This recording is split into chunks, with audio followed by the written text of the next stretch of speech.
Good morning, everybody. Texas Home here with Paul Wadlington, and we do our weekly breakdowns on Tuesday. And this week it is Rivalry Week versus Texas A&M. On today's show, we're going to do quick Kentucky thoughts. Paul will just give us a little top-line view. Then we're going to do the A&M offense, A&M defense, and games of interest. Then also this week we are running a flash sale, guys, for Texas A&M. $1 for 7 days and 50% off your first year.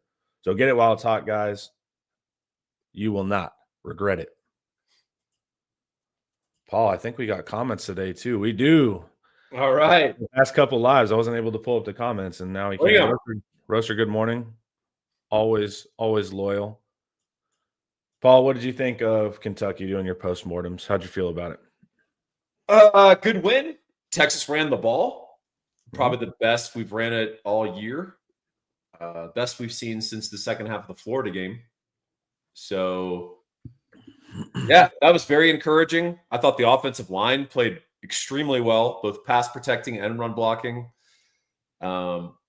Trey Wisner did a great job. The other backs ran okay, except for the whole fumbling part. Besides that part. Yeah, unfortunately, that trumps everything else, right? Yep. And then defense, absolutely dominant play from the Edges and Anthony Hill. Just Anthony Hill, they let him play downhill. And, yeah, downhill. There we go, Paul. Double guns. Mm-hmm. He was completely dominant. I mean, he's a disruptive guy. When you just say see ball, chase ball, and then the Edges were fantastic. You know, it's not just that they were running up the field and attacking their tackles who were bad and getting sacks. They were awesome against the run. I mean, they did a great job. So Sorrell, Simmons, Trey Moore, they are all peaking at the right time to face a mobile dual threat freshman quarterback in College Station. So Anthony Hill also, man, just get him some depth and go chase. He's the guy you want, and going against A&M, cleaning up plays and pressuring Marcel Reed. So I think Texas defense is going to have some stuff for Mr. Reed. We blew some coverages for the first time all season. So that's what it feels like, huh? That was surprising because that was a normal game last year. And this year it's like shocking, like, oh, what's happening? I think it's all stuff they can fix. So, you could explain each one of them, and it's very correctable. So I'm fired up about the state of the defense going into College Station. And then the offense, we've got to figure some stuff out. And Quinn Ewers, we got to figure out what his health level is and figure out how much script we can stay on throwing the ball until A&M adjusts, and then we have to run the ball. So that's going to be the game plan at Kyle Field.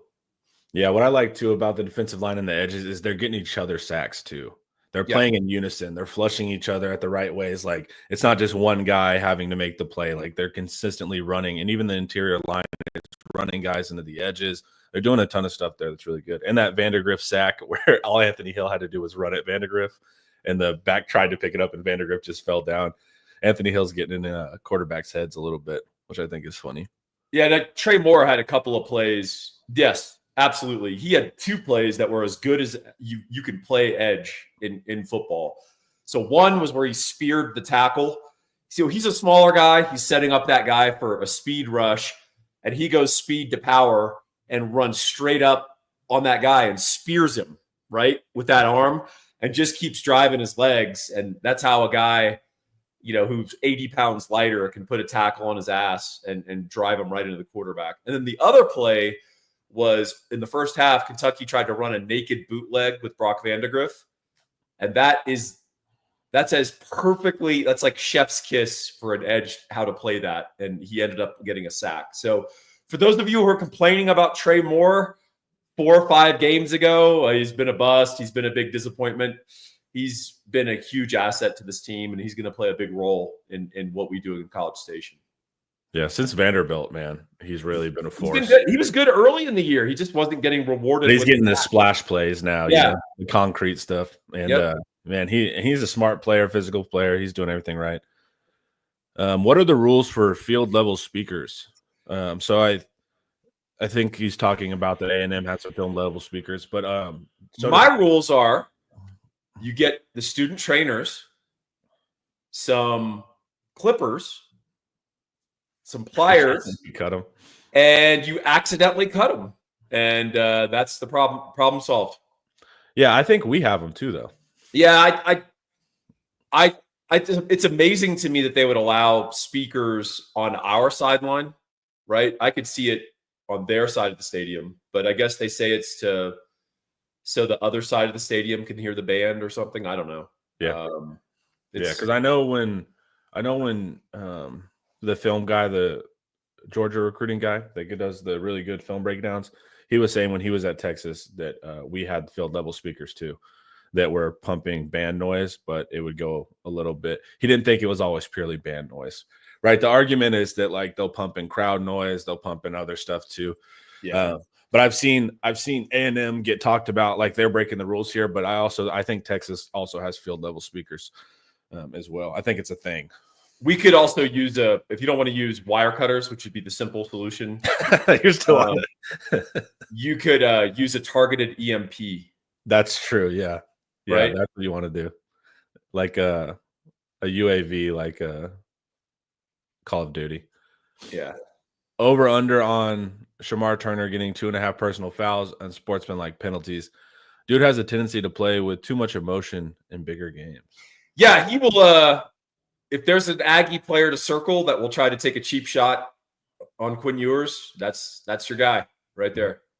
But also, that's the player, right? If I'm a coach, I'm like, don't touch him. But after every play, just say something to him. You know, like just say, just say something to him. Nothing that the ref picks up, but keep investing in that. So in the fourth quarter, when the game's on the line, he does something silly, you know?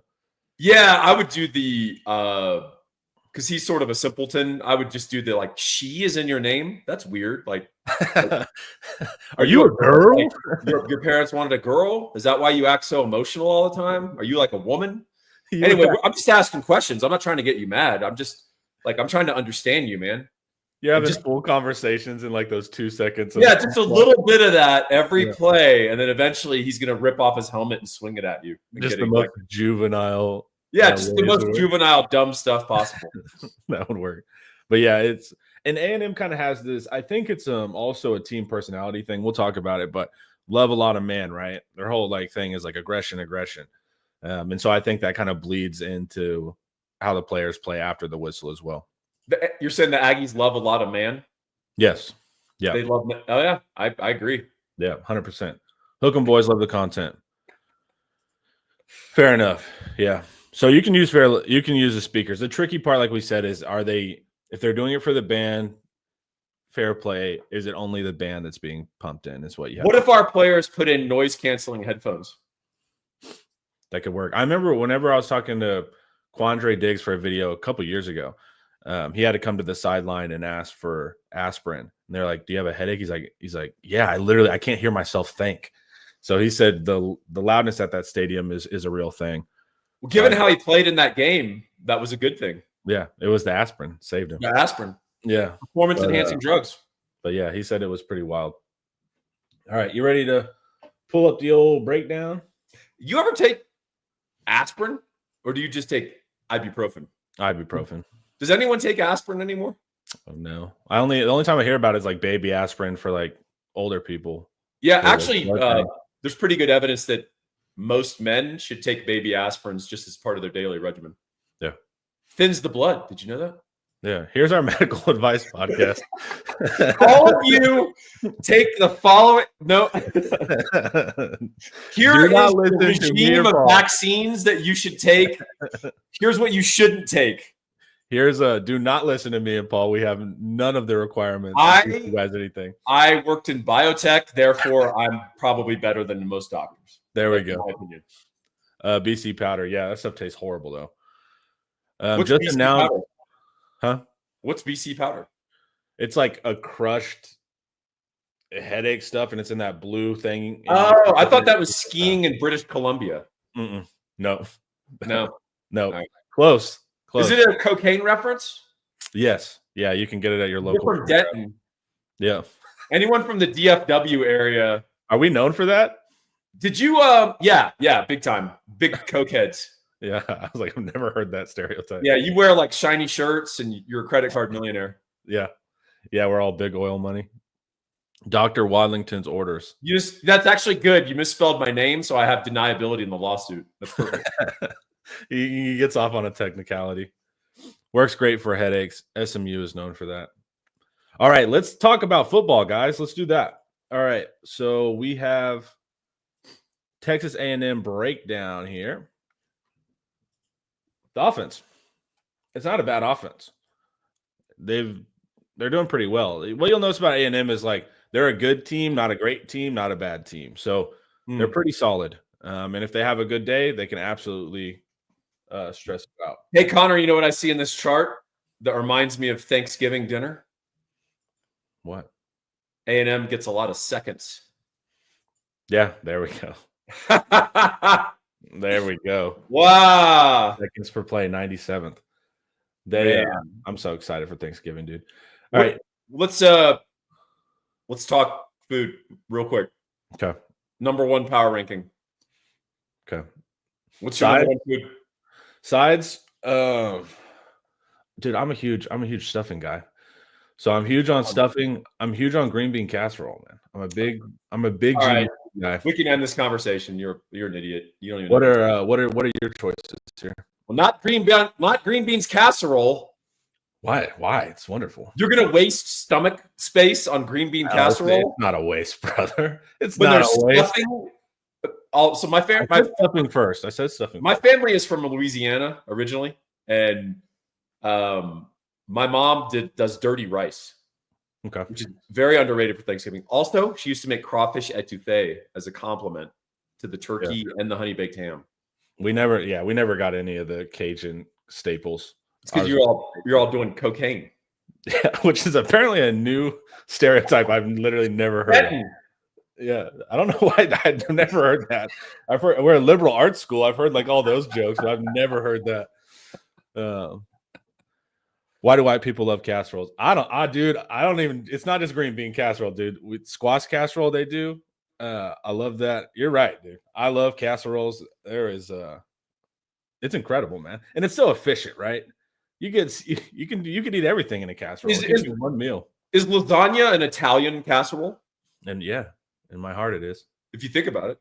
Yeah, I love casseroles, man. Any update on Quinn? He should be good. Yeah, I've been texting back and forth with him. He's gonna be fine. Yeah, he's all good. You know what? It's probably not Quinn. Turns out it's probably not. I just had that realization. Yeah. He's been talking all season to a random guy. I think it's a student trainer. Give me some good soft buttery mashed potatoes. I'm set. I'm not a runny mashed potatoes guy. I like some chunks in there. Yeah. Yeah. My wife will make them with Yukon Gold, and they have like you said, they have more substance to them. They're solid. She's a quality woman. She is. What about Reed? It's an Algerian prince.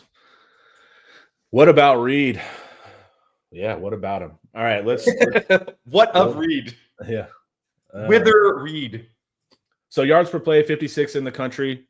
Pretty solid there. Points per drive, 41st, solid. 35th success rate moving forward. That's kind of Colin Klein offense too, right? They've always been pretty good at moving the ball consistently forward. Not an explosive offense though. No. Which is not good versus our defense. You want the shot at least. Good at havoc rate though, right? They're not facing a ton of sacks. They're not facing a ton of interceptions, tip balls, that kind of stuff. So they've just been kind of steady. That's been the name of the offense overall. Let's see real quick. Ross, we got a super chat. Which do you believe is most likely?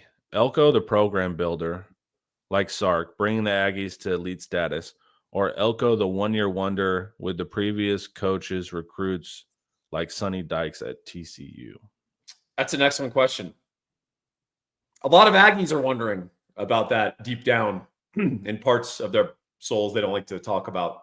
But I think it's probably more likely he's a decent hire, unfortunately. So do I. Yeah. I'd like to say that he's a scrub and it's all smoke and mirrors, but I think long term, if A&M is patient, not self-destructive, which would not be their MO, but I think he is a program builder. They've got the financial resources. I know that, and they are fired up to win. I think what he has to do is stave off some of their impulses, which is to go for high profile, high money players in the portal that will actually hurt the culture. Yeah. So that was the mistake Jimbo made, right? Yeah. I mean, he arguably landed the greatest recruiting class on paper in college football history. And, there's still remnants of it on their campus, but boy, that didn't work out for him. So I think it's probably more likely he's a program builder. I'd like to give a different answer, though. Yeah, so do I. I think Elko was a good hire. I was hoping they were going to try to go for the flashy A&M typical hire, and they went with the smart one after the Stoops debacle. But I think they went with a solid hire there. I think Elko's the real thing. One of the good things about being Mexican, I'll be having tamales this week. My wife is Mexican, so I get the best of both worlds there. So, dude, good homemade tamales. There's dude, like nothing. I luck out, man. It's good stuff. All right, let's look at the rushing offense first, right? The big ticket item there is Le'Veon Moss, great running back, NFL running back. He went down early in the South Carolina game, and he's out for the rest of the season. So they've had to kind of cycle and try to come up with money ball the rest of the run game. They have a all right option in Amari Daniels, but they're still kind of struggling there. We'll see in a second. You want to look at personnel first, Paul, before we talk? Sure. Okay, let's do it. So let me ask you, Connor, have you noticed that they're more reliant on Marcel Reed running the ball now that Le'Veon Moss is out? I think they become more pass focused. I just think they put more offense in total on Marcel Reed's shoulders. Yeah. I think he's gonna run or throw the ball 50 times against us. Yeah. And I think optimally they would like that number to be 30, 35. And I think Le'Veon Moss getting injured really hurt them. He was a good power runner, no nonsense. And you know what? He had enough top speed that if he breaks a tackle, he could house it. Yeah. They've that was a big loss, man, especially because you'll see in a second how unbalanced this offense is. They're 59% rushing attack, which is a super heavy rushing attack. So, but that's shifting, right? Yeah, it's going to have to too. Amari Daniels is stepped in. He's not doing bad. I think he's like the 6th graded overall back. He's pretty good at breakaway, pretty good at yards yards after contact per attempt. He's just not very consistent. He has a low yards per rush, like 17th in the SEC. Yep.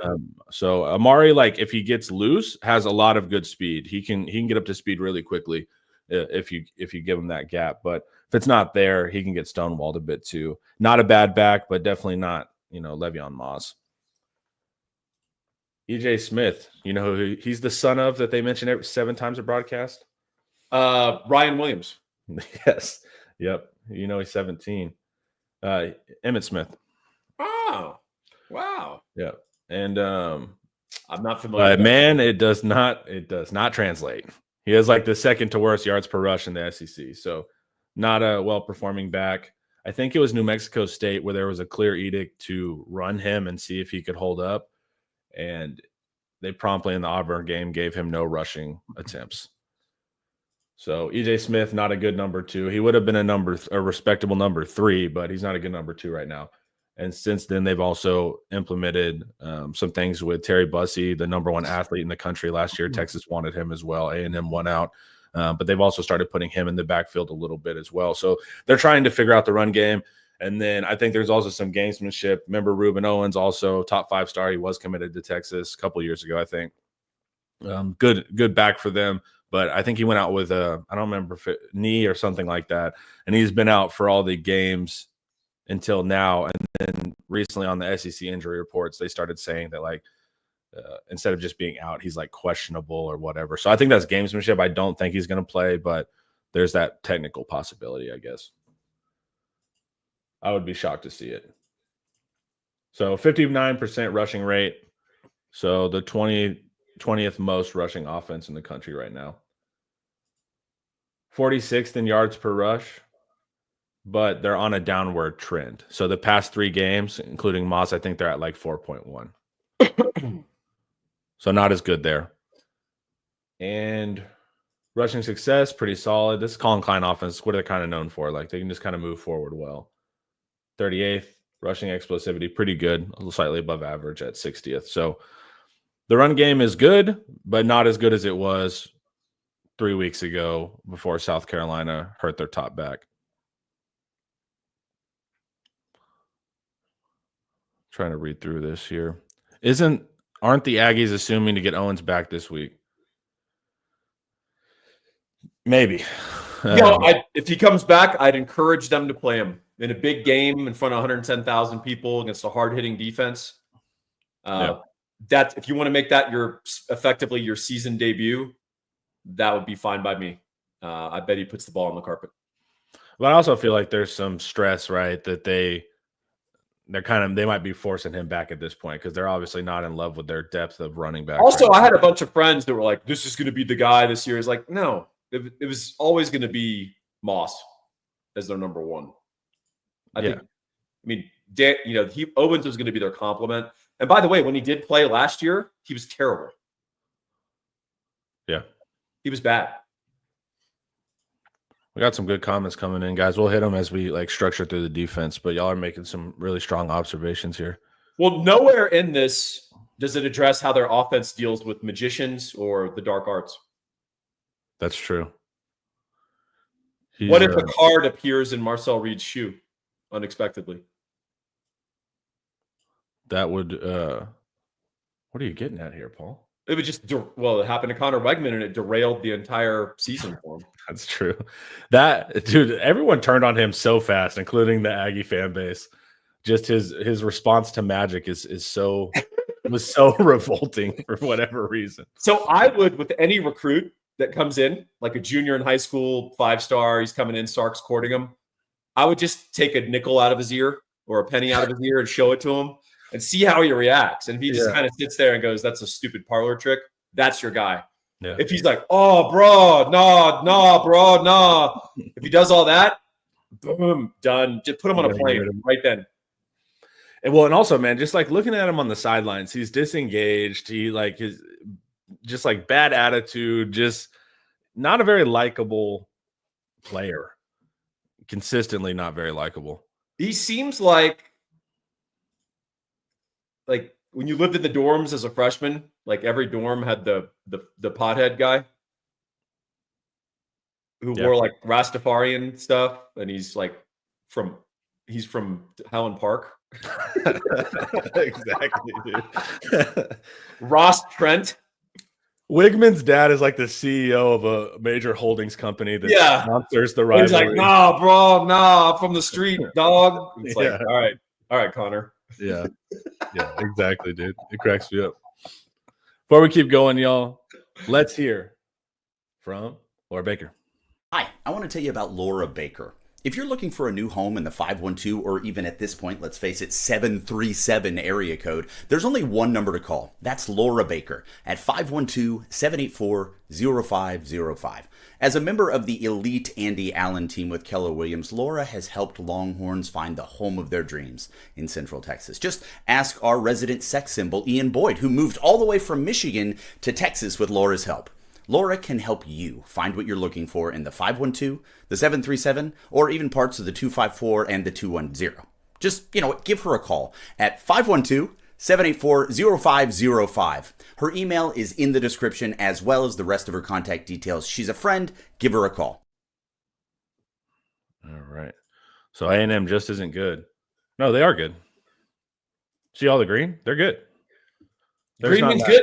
Yeah, green is good. They're good. They're a good offense. They're a good defense, too. They're a good team. Hey, you know what I'll point out seriously?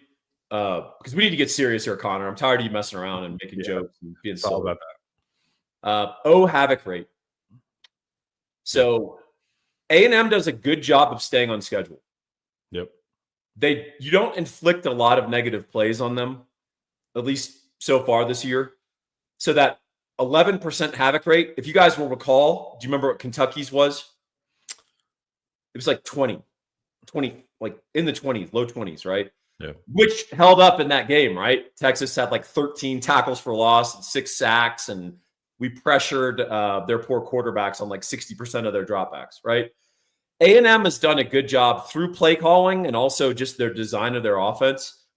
They're not, I'm not going to say never, but they're rarely in 2nd and 17. Yeah. In which the burden of offense really falls on a young quarterback, and you suddenly are start making mistakes. It's always kind of 3rd and 4, 2nd and 6. Like, it's manageable football downs, and they have the ability to maintain some semblance of good down and distance, so they're not exposing that quarterback. And I think that's an important thing to point out. They're doing a pretty good job staying ahead of the chains, right? Yeah. 8th in the country in havoc rate allowed. Yeah, and Colin Klein's been good at that historically. That's really where he's that's straight Kansas State, which is don't call plays that are going to put you in bad situations. Don't get into negative downs, and it keeps your game script positive, and it's right in Elko's wheelhouse as a defensive coach, because you're not having to compensate for an offense that keeps slitting your throat and giving the ball to the other team on your 25. Yeah, it gives you that predictability, which is nice. That's it. Coaches want. Offensive line, I think someone asked about matchups there. Offensive line doing well in the running game. 29th in offensive line yards, 24th in rushing power success rate. I know the A&M fans have been mad because there was a couple like key downs versus South Carolina and some other games where they got stuffed. And so the fans automatically saw like 3 instances of getting stuffed and thought that they couldn't do it on short yardage. That's not true. That just happened to all kind of come at once. And so they're actually pretty good in those short yardages. And they're pretty good at stuff rate, right? They're not letting people fly into the backfield and just like hit their back untouched. Cool. Passing offense. Marcel Reed. And we'll talk a little bit of Reed's running game. Let's look at their personnel first. So what I think of the A&M receivers are none of them are great or elite or like super scary. None of them are total liabilities or bad. So I think the floor is really strong there. Their guys kind of all make different plays at different times, but there's not like an Xavier Worthy, right? Now I'm not even talking speed. I'm talking about just like a Armstrong from Arkansas, right? There's none of that kind of player. So that's what I think is going to be interesting. So Noah Thomas is their most targeted by far. 6'6", 200 pounds.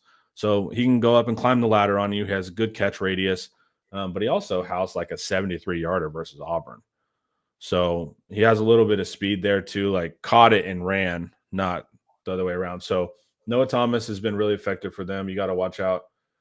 Ja'Day Walker, he makes a couple like nice catches, but he's one of the worst in like yards after catch. He's not impressive in yards per reception. So kind of a possession-y guy right now is the play style. Cyrus Allen was one of their better receivers, went down with injury. He's going to be out for the season, so he doesn't matter there. What's interesting, dude, Moose Muhammad, right? That was the name everybody was talking about going into the season. That's weird, right?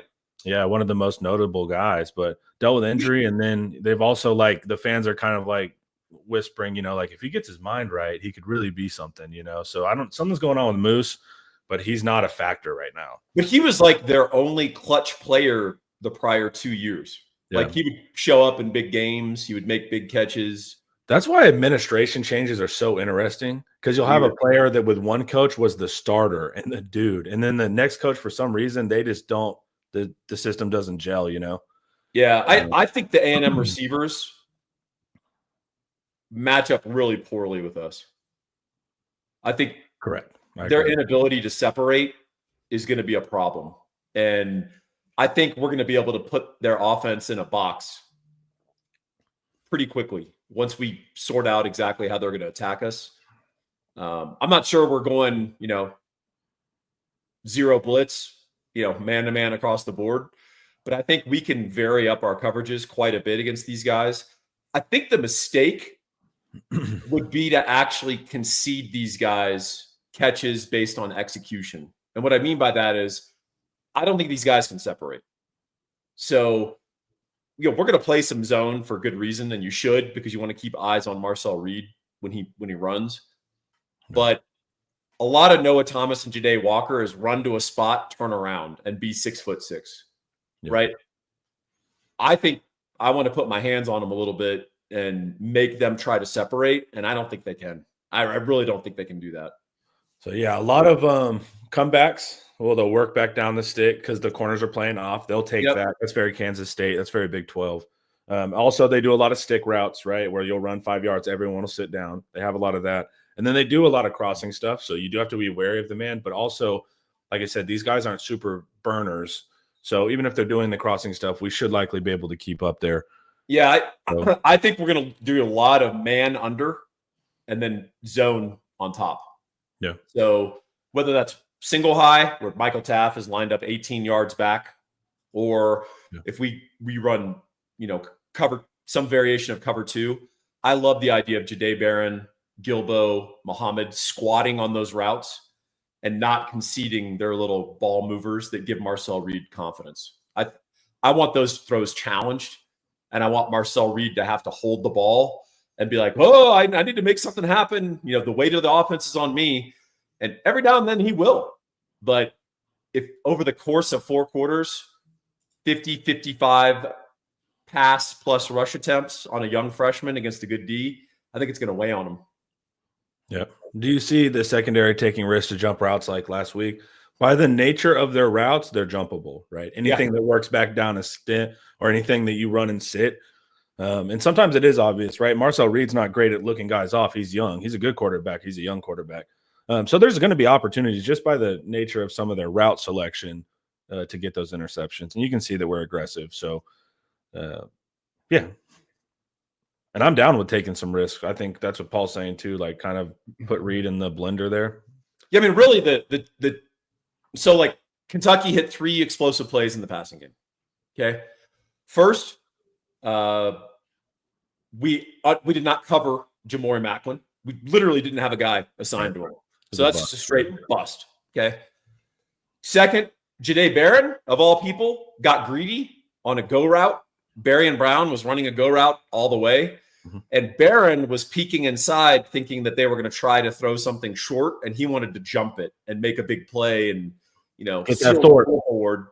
But Berrien Brown just kept running, and the young freshman quarterback threw a nice ball. And there's no makeup speed on a 4-3 receiver, right? So Jahdae Barron just blew it, and he knows what he did. He got kind of greedy.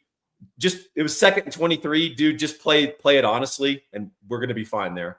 And the third was Cutter Boley got outside the pocket, and we kind of lost track of receivers as they started moving around doing the scramble drill. And Cutter Boley just threw a great ball. It was a nice pass. Aggressively down the field, and he just threw a great ball. And that happens. It's part of football. But, 2 of those 3 things are addressable simply by being more in the game and doing your job, right? The other one was just a great play, and you tip your cap. But there's a reason Kentucky only scored 7 offensive points. Yep. Barber, slot for them. Faster guy. Low average depth of target. So your typical speed slot, right? Throw it to him short and let him try to run, except he doesn't have great yards after catch per reception. So kind of middling there, right? So I think like when they grade out kind of all the wide receivers, they're all like, I don't know, like 20th to like 6 or like 20th to probably like 13. Like they're all solid receivers, nothing crazy bad, but nothing crazy good. But also, like when you have that many solid receivers, that's still a threat because you don't necessarily know who it's coming from and that kind of stuff. So you still need to be wary. So I'm not knocking this receiver core. I don't think they're elite, but I don't think they're bad at all. And if they get going in unison and you don't know who's going to get the ball, then they can absolutely cause some trouble. And then Terry Bussey, who I mentioned earlier, was getting running back reps as well. Athletic kid. He hasn't done a lot yet. He hasn't been able to be graded because he's young, but good athlete. Watch for him, something with a wrinkle or something like that. Let's see here, looking at the comments. A pick 6 in this game for Texas, and you can say goodnight to this one. Yeah, I mean, big plays are going to matter. Have y'all mentioned Mac Brown's firing? No. Someone commented earlier that was going to happen, but we're on the live. We haven't been able to see much. My comment would be, all right. It makes sense, I'm not mad. We'll look at the passing offense real quick, and then we'll let the audience know about Gabe. Yards per pass, 36 in the country. Pretty good here, right? Not bad. Passing success rate, a little more sketchy. 50th, still above average, still green. Passing explosivity, pretty good. So they've been able to do that well. So Texas needs to be aware. Reed.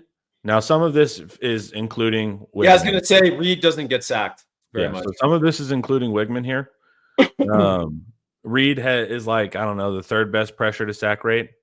But Reed also is top 3 in average depth of target, which means he's head hunting, and he's top 2 in holding the ball too long. So that's why Auburn was able to sack him 4 times. Yep. It's the Paul Wadlington theory of the running quarterback can actually get sacked more because just by the nature of them wanting to extend. So don't believe that it's not 76 because Wigman was a statue at times. It's better than that, but there's still some opportunities that we're going to see because Marcel Reed can absolutely evade, but he can get locked in as well and give us some opportunities. So pretty good passing offense. Paul, would you do us the service of letting them know about Gabe? I'll be happy to. We're talking about Gabe Winslow. He's the man. He's the best damn mortgage guy in the great state of Texas. And even if you don't live in Texas, this is a guy you can call and he can help you out, whether he's licensed in that state or not. He will steer you right. And just because he's a good guy, he'll help you out. So if God forbid you live in a place like Connecticut or Rhode Island, Gabe will still help you out. And just because he's a mensch, even though he's not going to get paid on it. You can reach him at 832-557-1095. Why would you want to reach him, Connor? Well, purchasing a house is the biggest financial decision 99% of us will ever make. And you need the right people on your corner. Gabe is that right people. That's not good English, but he's a good mortgage guy. Here's why. Over 20 years in the industry, he's got a law degree, former National Merit Scholar. This man is overqualified to be doing mortgages, but he loves it. He loves helping people realize their dream of getting a home. And that's what it's all about. So reach him at 832-557-1095. Find out how he can help you realize your home purchasing dream. Thank you, Paul. So passing offense, or overall, this offense is 32nd in the nation in efficiencies. Like we said, this is a good offense. Not a great offense. Don't get it twisted, but this is a good offense. Probably it's got to be the second or third best we played. I think Arkansas was number 1. I'm struggling to come up with a number 2. So they might be the second best offense we've played. I'm trying to kind of run through everything in my head. Yeah, I think they're probably the second best offense we've played. Most importantly, third down, right? 23rd in the country. That ties to the havoc rate allowed thing, right? Yep. They're not in 3rd and 13 a lot. They're in 3rd and 2 a lot. Yeah. That's why Colin Klein was a good hire. When they made that hire, I was like, dang. Also, very important, second in the country in the red zone. That extra man advantage of a running quarterback, very helpful down in the red zone. Yeah.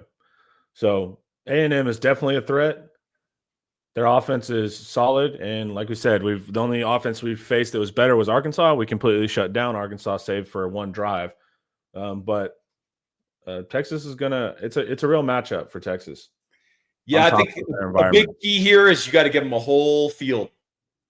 You got to give our defense the whole field to defend. If we can give our defense 75 yards of field to defend, we're going to be fine. I think A&M can put together a drive, like methodically, right? Yeah.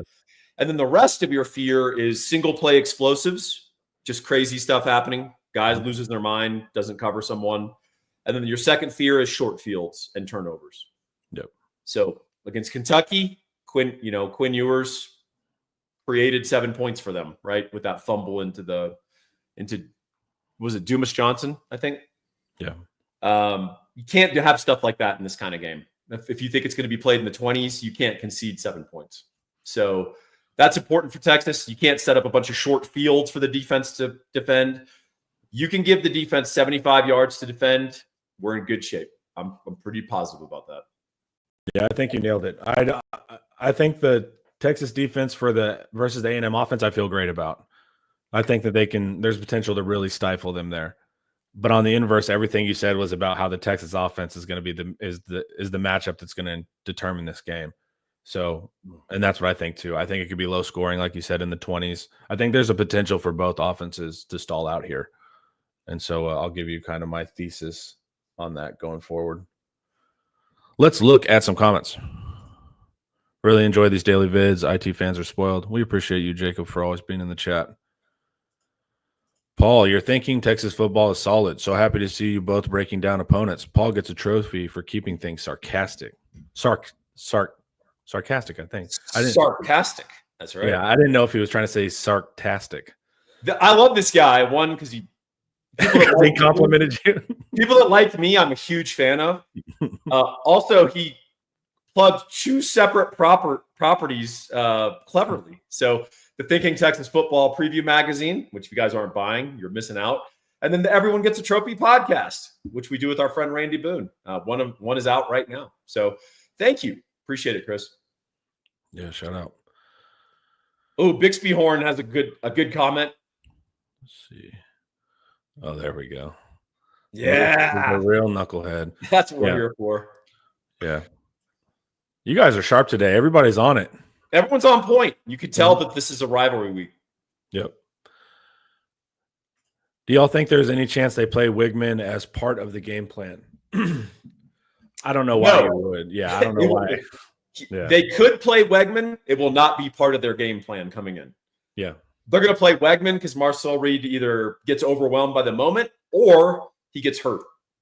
That's how Wegman goes in. He's not going to go in on the third series and have a series of designed, bombs or something. Like, that's not a thing. That's not how they're coming into this. Could he play? Yes.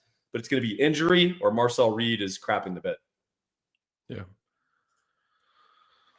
On Reed, does PK play it with a spy, anthill, or dial up some blitzes? I think you play him like Taylor Green. So I think you mix it up. You change who's on him. Yeah, you mix it up and you can blitz to contain. Yeah. People think blitzing exposes you. If you're a good defense and you're playing Lamar Jackson and the Ravens, you blitz to contain. You don't just stand there and say, well, we've got a spy and let's rush three. That's too much time and, too much open field, frankly. You can constrain and contain a running quarterback by occupying your gaps properly and blitzing. And blitzing will also lower Reed's output passing. He's like bottom 3 in completion when blitzed. Big time.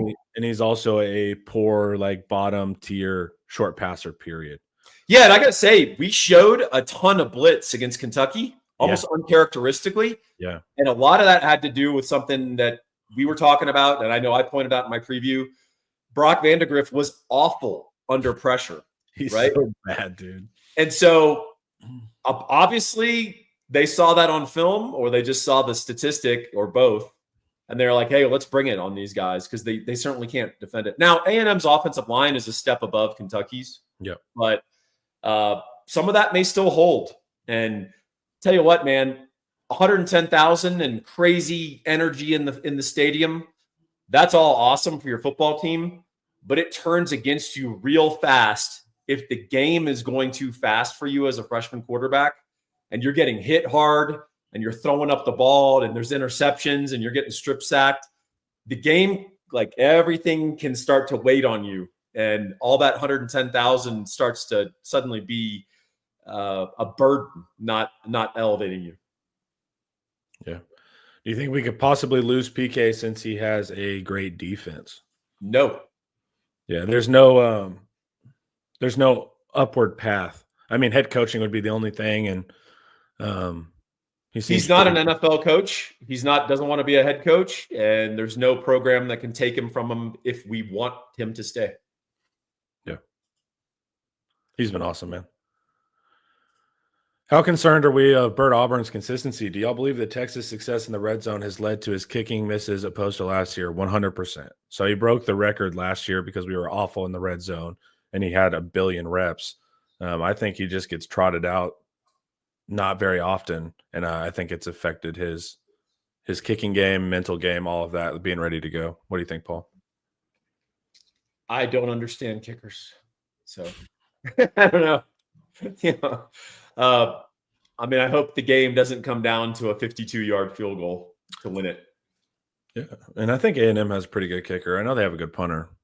Yeah, Randy Bond. Is that his name? Yeah, something like that. Yeah. All righty. Let's look at defense.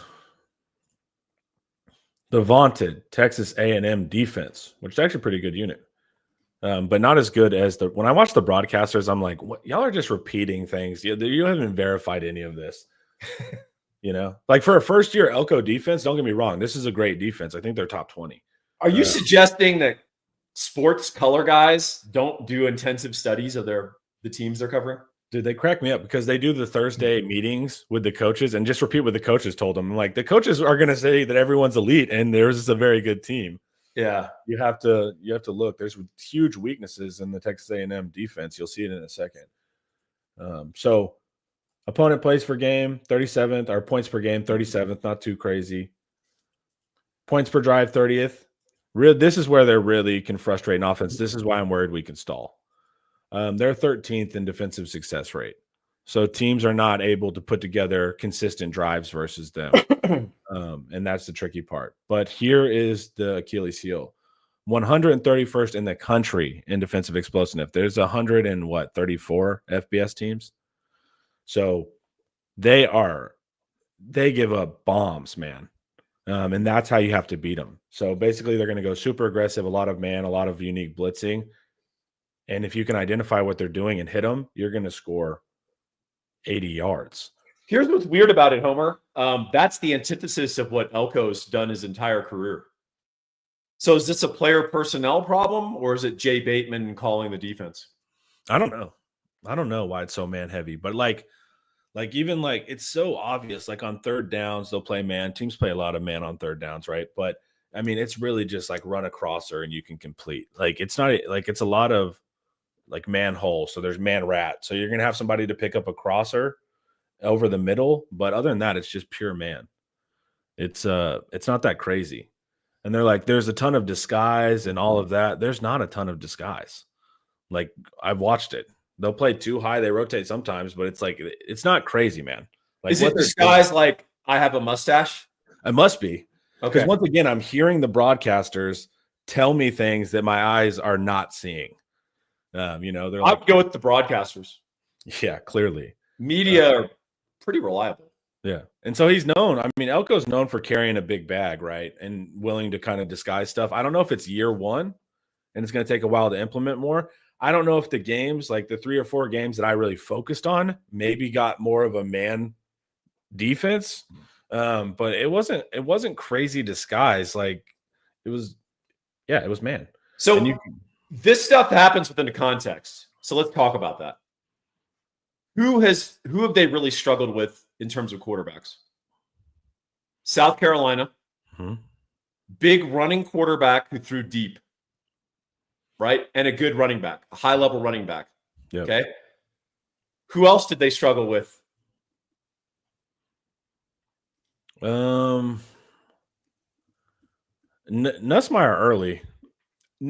early, but ultimately they turned him over a lot and turned that into a positive defensive performance. Yeah, that was a weird game for him. Auburn. Yeah, Peyton Thorne was moving on him, yeah.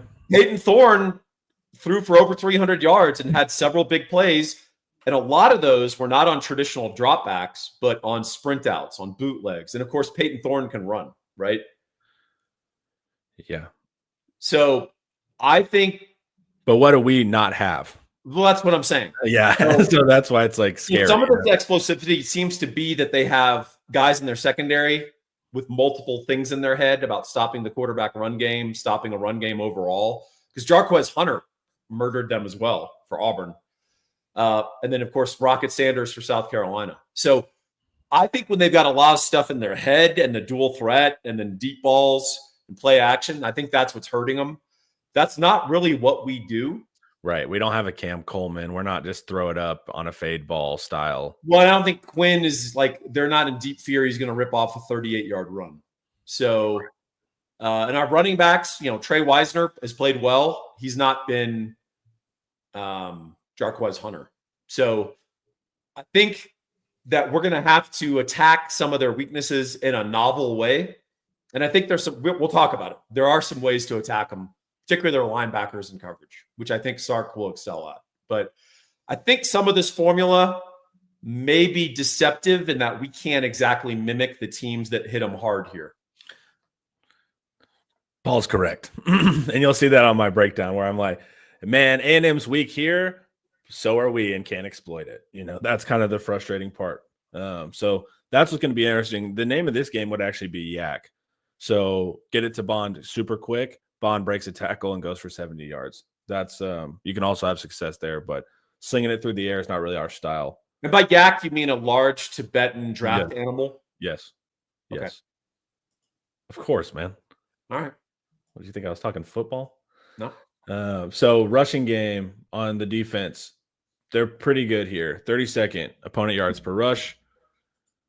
Defensive rushing success rate, top 20. They're 19th. So teams are not able to run very consistently. Big problem, right? 128th in rushing explosivity. Because they are aggressive. Kirby Smart taught me this, not personally on a clinic.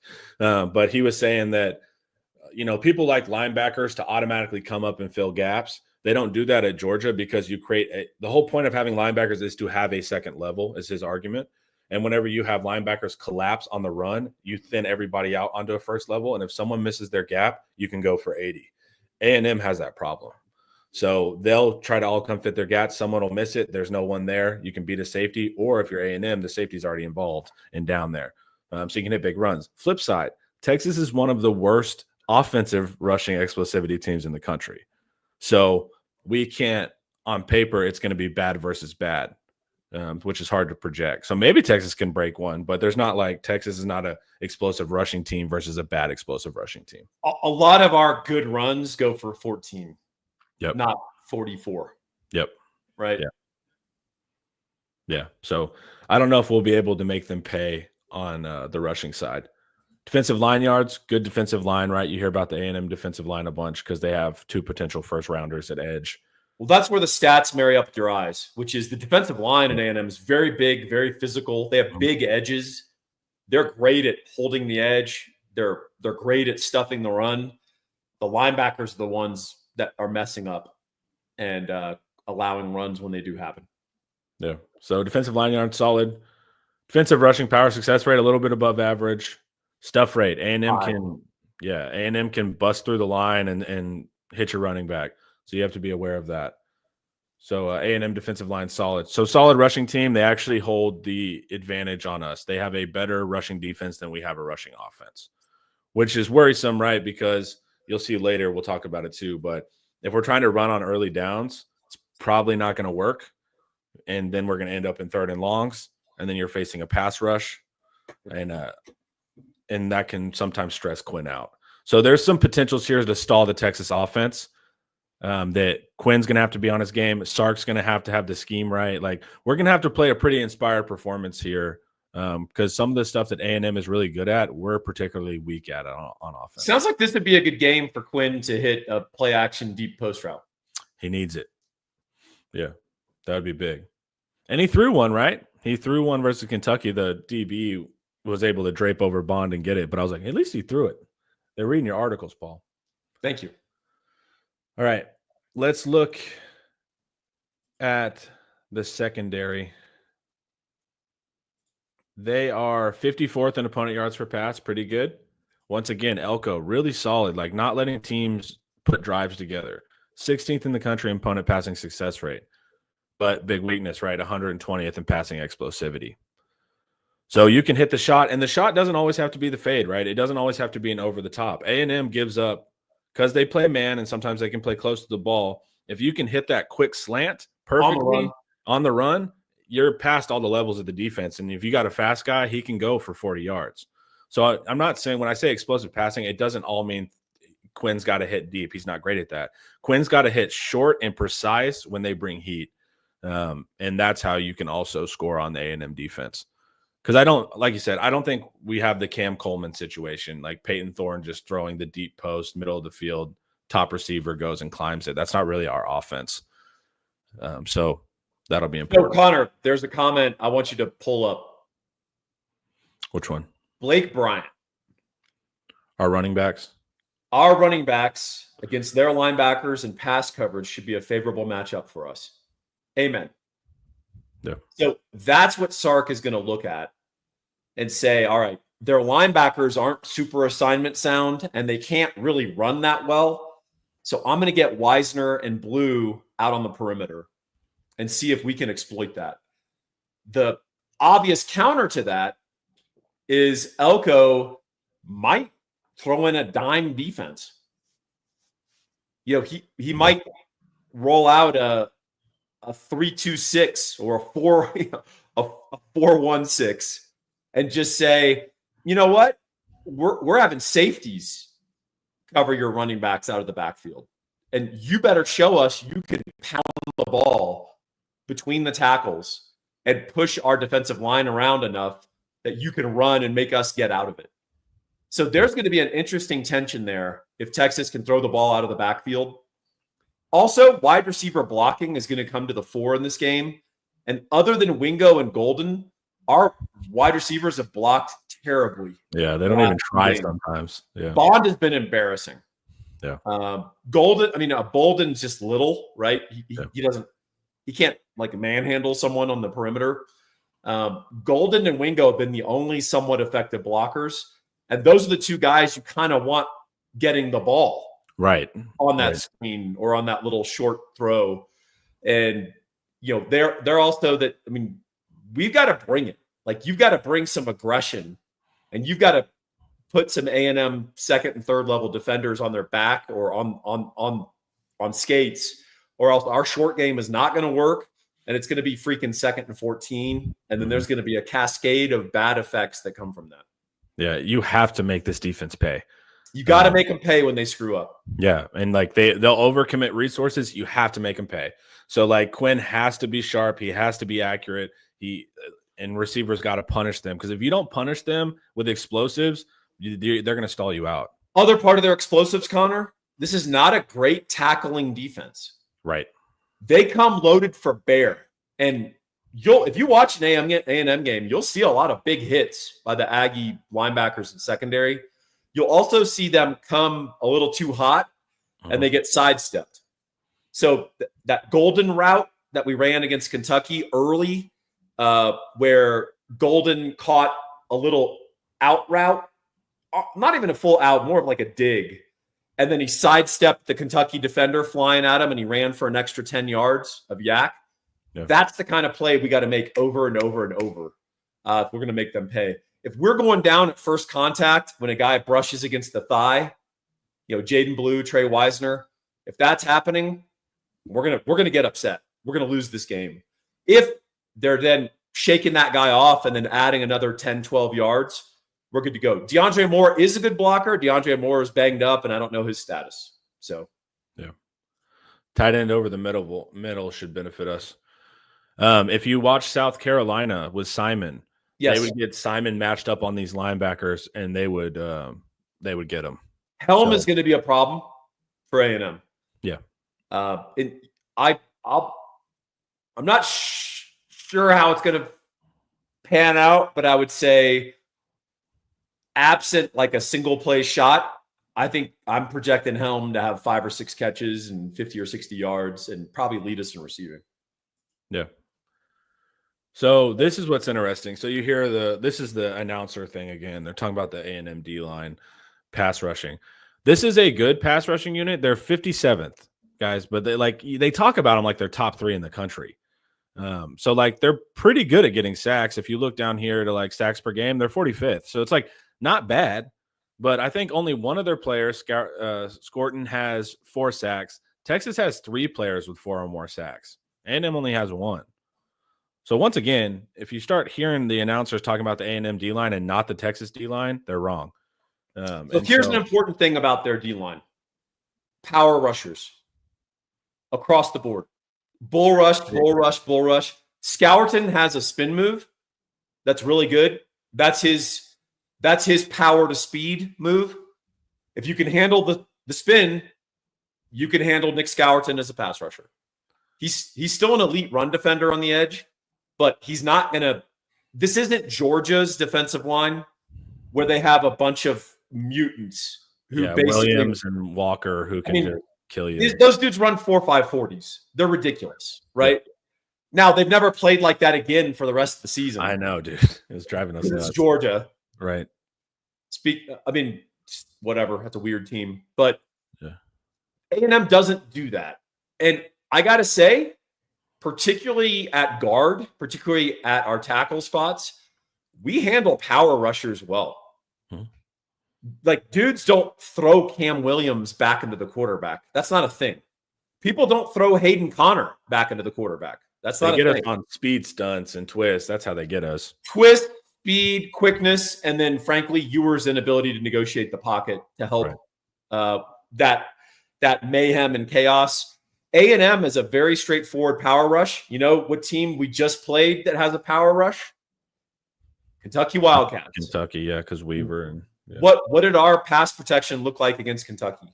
Yeah, it looked solid. And Quinn looked super calm. He literally just stood there. Yeah. He didn't have to move off his spot except maybe once or twice, and that was like to open space. So. Yeah, and it looked good. So I've said this, right? I've said that the A&M defensive line in the pass rush is overvalued. I stand by that statement. What you have to know, and that's in concrete stuff, they still move quarterbacks off their spot all the time. If you count Sellers, how many sacks Sellers had to shrug off? They got to Sellers like 8 times. Also, South Carolina does not have an offensive lineman who would start for us. Yeah. Not a single one. Yeah. So keep that in mind. Yeah. So Sellers. Look, here's the deal. Texas fans, a lot of them think our offensive line has been disappointing. No, it's still one of the best in the country right now. Well, that's the thing. You could tell who's on the YouTube channel only and who's actually Inside Texas subscriber. Because if you break down the games, and I do break down the games in my postmortems, very few of our sacks are on the offensive line. Correct. And just keep that in mind. The quarterback plays a role, the play call plays a role, and running backs and tight ends play a role in pass protection. Here's what I'm worried about. Sellers shrugged off 8 sacks pretty much. Okay? Yeah, 100%. That's not good. Nussmeier, surprisingly one of the best pressure to sack rate quarterbacks in the SEC. Yeah, he's actually not big, but he's actually pretty strong. He's got a good base. And so Nussmeier had his success early. He totally blew it later on, but had success early because he's able to navigate the pocket. Peyton Thorne had success, right? But he was able to move. So all of these examples we're giving of quarterbacks being able to carve up A&M to some degree, we don't have those traits at quarterback. So be wary, because they'll be like, man, Auburn tore you up. LSU tore you up early. South Carolina tore you up. They tore him up in the run. They really didn't tear him up in the pass. But you got to be aware that we don't have that quarterback that's going to if Scorton touches Quinn, he's going down. And so it's like we don't have the quarterback that's going to roll out and do all this extra stuff. Now he could, right? There's been some games where you see it from Quinn, so it's hard to project. But I do think there's some PTSD there from Georgia's attack. Like you said, it's not the same attack; it's a power rush attack. But they do blitz linebackers. They have good interior. There's potential here for Quinn to get overwhelmed. What do you think? Yeah, potentially. You got to stay ahead of the chains. You have to. The key is like Nick Scourton, Shamar, Turner, and Stewart. They're different guys on 3rd and 14 versus 2nd and 4. Like, it's a different world. And Elko, he'll bring creative blitzes, right? And he'll speed you up and he'll disguise, and that's when you can get into trouble. So he'll bring safeties from depth. He does. We got to stay ahead of the chains. They'll bring the nickel, as you and I pointed out in the Vanderbilt game. That became a big feature of speeding us up. Mm-hmm. But look, Texas Homer wants to start Arch Manning. It's a valid perspective. And that should be in the title of this video. So if we want to get some views, right? That's what we'll have to do. No, I do not want to start Arch Manning at Kyle Field for the first time there. I want Quinn. Hey, Jason Washington has a great comment here because it's very relevant. Would you consider A&M D-line stronger than Michigan's? No, but they are the most comparable group that we have played. Because other than Stewart for Michigan, they are a power rushing defensive line. They move you backwards into the quarterback. And how did we hold up against them? Good. Real good. Real good. Real good. Yeah, you're right. It's not the Georgia thing where you're like, Michael Williams is terrifying. They're just going to try to bull rush you and look. Yeah, I mean, Michael Williams and Javon Walker, that's a combo that no other defense in college football has. You know the closest team that has a combo like that? Texas. Yeah. Not you, Texas. No, me. You no, specifically? if they put me out there, dude, All right. one gives me a shot, dude. But one of the signs of cocaine use is exactly the classic Denton stereotype. Extreme arrogance. Yeah, that's new today. Grandiose. It is grandiose thinking, right? Grandiosity. Yeah.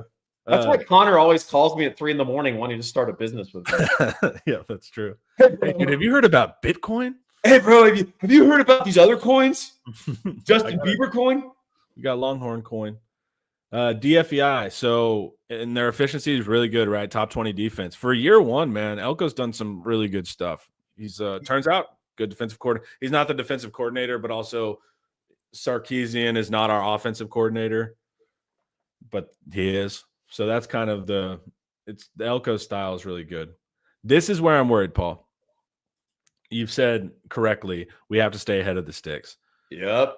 Guess who's number 4 in the nation on standard downs rates that doesn't let teams stay ahead of the sticks? Ooh, Texas A&M. It's Texas A&M, correct? Yes. Yeah, got it. So, what's That would interesting? have been weird if it was been like Bowling Green. Yeah, exactly. Right? Yeah, You just snuck that in. Fun fact: Bowling Green, standard downs rate, right? So they're really good at getting teams in third and whatevers. Now, when they do get in passing downs, it's interesting. They're 68th in the country in success rate. On the inverse, stick with me here. This is a little bit numbery, but when A&M does get you into third downs, they're about average in giving up the play. Texas is one of the best, not one of the best, top 20. I think they're 12th in passing down success rate on offense. So when Texas does get behind the sticks, even though it's not an advantageous situation to be in, Texas has been able to get out of it. And what's good there is A&M's not good at stopping people from getting out of it. So even if we do get stuck in those third and longs, which we do not want to be in, there still should be some opportunity for us to make some plays, which is a good saving grace here, right? Yep. They're good on third down. They're 15th in the country on third down. Hey, why is their red zone D garbage? I really don't. I don't know. Whenever I was watching it, it didn't like pick me up. The only thing I can think of is the over reliance on man, and you can just switch route. I noticed that on a ton of third downs. Is that a bunch of field goals? Is that because that's just scoring percentage, right? This is not pure touchdowns. Okay. Yeah. I want to look that up and see what that looks like. Yeah. So it is weird that the red zone D is sketchy, but could be that teams are, like we said, not going for it on fourth downs and just kicking kind of field goals there. Good on fourth down. Early downs EPA, 45th. Red zone D, that's the outlier. Team talent ranking, of course, A&M's talented, 10th in the country. Pretty good at sacks per game, not as good as if you listen to announcers, you would think they're top 3 in the country. Interceptions per game, pretty good, 32nd. Yep. So there's some high risk, high reward stuff here going on. I think Garrett Nussmeier single-handedly elevated them on that.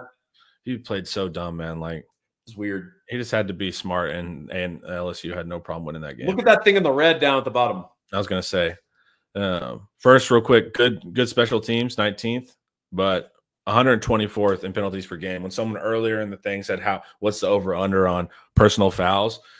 This is what you want to do. A&M is not a disciplined team at all. They're over-aggressive. They do dumb stuff after the whistle. They're going to be adrenalized like crazy, 110,000 people there.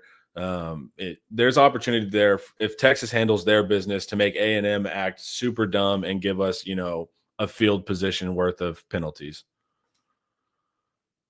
That's the hope. Sometimes refs swallow their flags in a big raucous home environment. Yeah, or you get the water bottles out, baby. That's right. If you don't. But yeah, we'll see. SEC refs have been really surprising, man. I was like, man, Big 12 refs suck. And then you go to the SEC and you're just like, okay, this is refs are just not very good. Like the OU Bama game, that was wild. if you watch the Auburn versus A&M game, they give Auburn this OPI to essentially try to make them lose the game. Luckily, they didn't, but it was weird. Let's see what we got here. Speaking of field goals, does Sark take the safe 3 this week instead of going for it? I mean, he's been pretty aggressive lately, and I've liked it. Do we have a safe 3? That's true. That's a good point, right? What's safe 3, like 20 yards in? Yeah. Auburn has been a little sketchy, and he's playing A&M. I don't know if there's any guaranteed 3s here really kind of going on. I will say this, beyond the field goal part, I'm a guy that 4th and 4 on the opponent 49-yard line, we're going, baby. Same here. Yeah. But knowing what we know about A&M's offense, do we have enough confidence? Because here's the deal. If you kick on 4th and manageable on their side of the field and the punt rolls into the end zone, you're a moron who has done nothing to maximize the expectancy of that play. Right. If you can pin them inside their 5, you've made a defensible decision, particularly if you have a freshman quarterback who's feeling a little pressure and all that, right? I think that'll be the most interesting go for it situation. Not necessarily a red zone play where do you kick the field goal or go for it on 4th and 2 at the 2. But I haven't seen us be able to do that consistently. Like pin people and no, Kern doesn't have that ability. Yeah. So it's like that's what's tricky is like it's so Quinn dependent, man. My aggression is purely based on yeah. Like it's really what it is. Like if Quinn is on fire and he looks like, oh, we got Michigan Quinn, we got Bama Quinn, then play aggressive. But if Quinn's like, if A&M's starting to melt him in the pocket and stuff like that, then I think you go protectionist and then you get more into the punting and stuff like that. I think this game really just rides on the Texas offense. We must declare our Quinn dependence. Yes. And so, yeah. And it's hard to project, right? Some weeks you got Quinn, you're like, damn, Sometimes the first half, Quinn, you're like, damn. In the second half, you're like, what happened? So it's hard to project, man. I really think, though, the team's going to go as far as Quinn can take us in this game, particularly. All right, Paul, we're going long. Do you have like 10 minutes? We'll do the rivalry games and then get out of here. Sure. All right, let's do it. All right. Rivalry games. We're out of opponent games of interest because it's the last game of the season. So I just went through the rivalries that are coming up, and we'll talk about those. Georgia Tech, Georgia, 19.5 favorites on Georgia. The reason why we're talking about Georgia is because if we win this game, that's who we're rematching in the SEC conference game. How do you feel about that rematch? Do you want it to restore our pride, or are you more of the camp that's like, why would we want to see that again after what happened? After I saw Alabama versus OU, I now want Alabama, but that ain't gonna happen, is it? Yeah. I mean, we want to play the rematch because that meant we beat A&M. Come on. Yeah. Yeah, we'll talk about how we feel about Georgia once the matchup's solid there. A&M will show me how Quinn handles A&M will let me know if we're more prepared for what Georgia can do. What is our bun? I was going to say, Auburn is a team in Alabama. Fire your graphics guy. He's an idiot. So whenever you make these very quickly for the show. But Auburn versus Bama, 11.5. Auburn, do you think their multiple overtime emotional game was beneficial to them? Getting that win was very beneficial for their confidence. I'm not sure what it did to their energy level and injury level. But one thing we know about Connor is that Auburn is incredibly predictable. Right. And also Alabama, not exactly. You can't exactly set your watch to those guys. So I think Auburn's going to play with their hair on fire. The question is, if you look at this series historically, all of the games where Auburn does their mischief is at Auburn. This is at Alabama, and Alabama historically blows their ass out. And they got so humiliated by Oklahoma. And they're going to run Jalen Milroe. Like the first 8 plays are going to be like 5 called Jalen Milroe runs, and the other 3 will be bombs. And I'm not touching that game. If you told me Auburn's going to upset Alabama, I'd shrug. If you told me Alabama wins 49-3, I'd shrug. Yeah. You go into the multiverse trying to predict this game, so you stay away from it. Don't put any money on it. Michigan, Ohio State. Ohio State, 21 points. Oh, this keeps creeping up. Are they going to make me bet the Michigan Wolverines just based on the number? Oh, God, help me. That offense. Yeah, I mean, here's the thing. Ohio State doesn't really blow people out. You know, they are not a big cover team with big spreads. So they're defensively oriented, and they've shown that they'll sort of, you know, run clock on offense. Now, this might be a different deal for Ryan Day, where he wants to humiliate Michigan because he knows how important this game is. The chances of Michigan winning are infinitely small, but could they keep it within 21? It's all on their offense, right? I mean, the Michigan offense is not so much their scoring.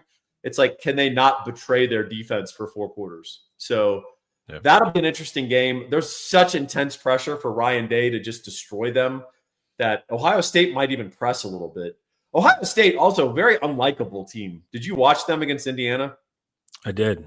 They were just acting like jerks. Like, they're such an unlikable team, and like, well, it's because Ryan Day is super unlikable. Like once he started like doing those pressers where he's like, "We're disrespected." It's like, ugh, this guy's gross, man. And he just ferments his beard before every big game.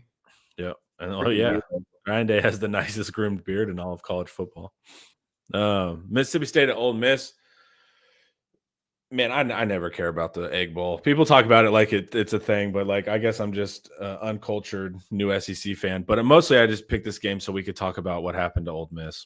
I mean, that was just Lane Kiffin 101, right? This was the year. And Ole Miss, they lost to a bunch of teams they should have beat, right? Mm-hmm. That's the thing that's going to sink them. They lost to Kentucky. Yep. Yeah, they lost to freaking Florida, true freshman quarterback. And well, what does this say about Kiffin, right? Because then I like Kiffin, but you get the best roster money can buy, and I'm not saying that in a mean way. I'm saying they did a good job at NIL. They clearly went all in there too to get the final year of Jackson Dart, all that kind of stuff. It was supposed to be in this culmination. I would get it if like you lost to somebody in the top of the league or like Georgia or something like that, but you lost to Florida, and I like DJ Lagway, but he's still in the 50% completion rate. Like he hits bombs, but he's not like this overwhelming, Joe Burrow style effect to Florida. And then Kentucky, we just played them. That's not a very good team. So it still shows that there's a lack of consistency in the culture there to get people to play well consistently with all the advantage that he finally needed at Ole Miss, right? So I like Kiffin when he tweets. I don't want him to ever be my coach.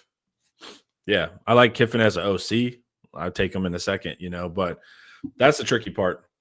That this should have been the year for them, and they blew it.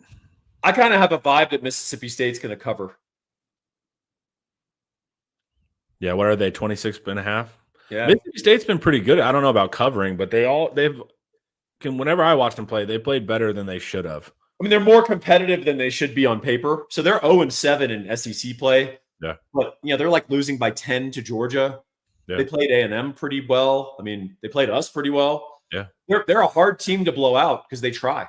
That's hard to – it's hard to blow out a team that keeps trying. Yeah, like Florida, right?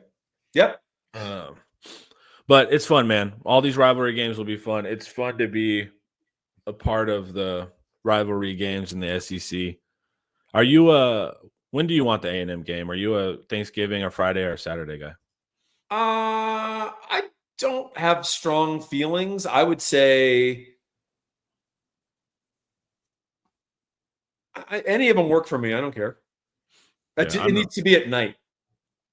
I prefer Saturday because if it's on Friday or God forbid Thursday, it totally screws up my breakdown process. I have to be 2 days ahead. Yeah, so it's like I prefer night games on Saturdays. All right, well, note that CDC. We must breakdown process. Yeah. Are you going to have a breakdown? I am. Yeah. When's it coming out? Thursday morning.